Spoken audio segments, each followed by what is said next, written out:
Welcome to Steve, who's going to have a bit of a chat about a film he's in. Thanks, Jeff. How are you? I'm fine, thanks, mate. That's good. I'm talking about a movie that's been around for a little while because, of course, with the COVID-19 crisis, we haven't been able to go to the cinema. But this one was on at the cinema in the early parts of the year and last year, called Woman at War. Woman at War. Yes. Sounds like our place at home. It's not Women at War. You'll cut that out. Yeah, you'll cut that out. Well, it's actually it's set in Iceland. It was a movie that had a number of countries collaborating. One of the interesting things about the movie is that there are 5 languages spoken in the movie. So you will need your subtitles turned on unless you know these 5 languages. But they're interesting as Icelandic, English, Ukrainian, Chinese and Spanish. So it's quite a diverse population of languages in the movie. The movie is about a woman who by day, in her everyday life, she runs a choir and also does a number of other things. She's politically involved.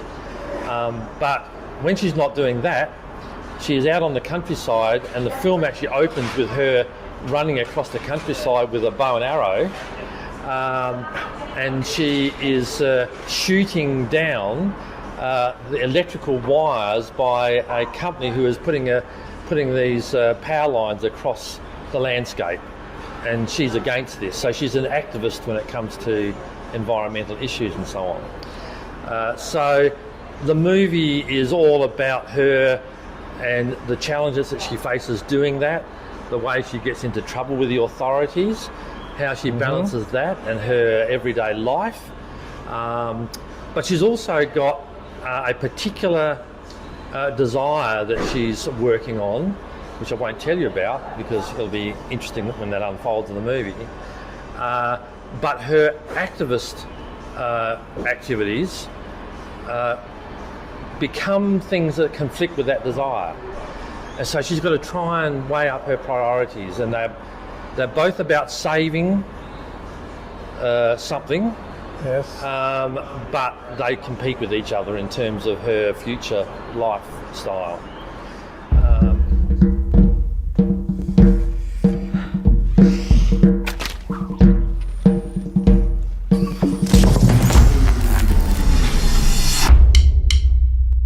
Þetta er bara árás á allan iðnað á Íslandi og iðnaðaruppbyggingu. Íslensk stjórnvöld hafa loks viðurkennt að hin ítrekuðu straumföll sem hafa orðið hér í álverinu séu vegna skipulagðra skemmdarverka.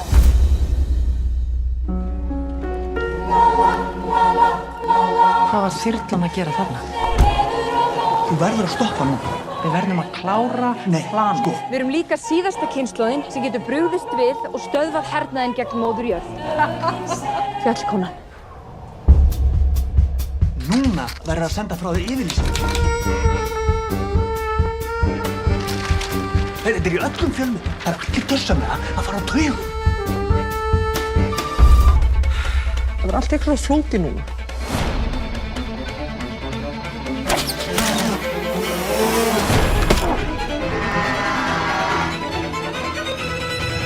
Núna ertu með athygli heimsins.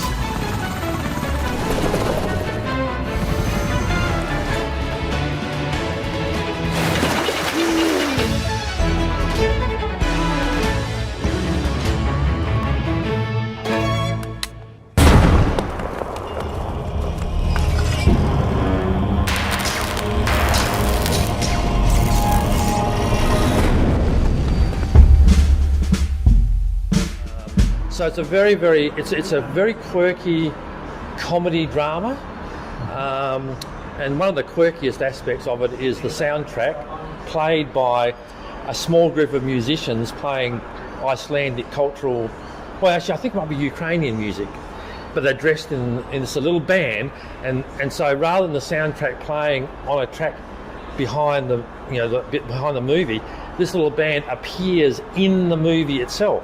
Okay. In the scenes and plays the music, really? right? Okay. And sings and so on, and sort of every now and again this will pop up, and so it's quite quirky and unusual in that way. It's not a new technique, but it's not often used, so that adds another quirky dimension. And there's a really intriguing plot twist near the end. Oh. So it's got a bit of everything. Got a lot going for it. I then, think Steve. it's a very, very good movie. All right. And it deals with some of the. I read somewhere that someone said she's no Greta Thunberg, or Thunberg, however you say that, who is obviously very outspoken and very forceful and so on. This is a much gentler approach to some of these issues, and doesn't preach to the audience. It takes you for a ride, and it's an enjoyable ride. And how many stars did you give it, I'd give Margaret? that. Now, Margaret's not with us today. Oh, Unfortunately, isn't she? I'm standing in for Oh, her. okay. I'd give it 4 out of 5. In Australia, at least, you can see this on SBS On Demand Okay. for free. You can rent it on Google Play, YouTube, or Apple TV. And if you want to buy it, you can do it on those 3 services as well. So SBS On Demand is a free, got ads in it. Yeah. Unfortunately, I don't like ads myself, but you can rent it for $3 or $4 on Apple Play Apple TV, YouTube Movies, or Google Play. So it's Excellent. easily accessible, and you can watch it at home. Excellent. Which is a good place to be at this time. It is. Well, it's one of the good places to be. Thanks, Steve. That's fantastic. You're very welcome.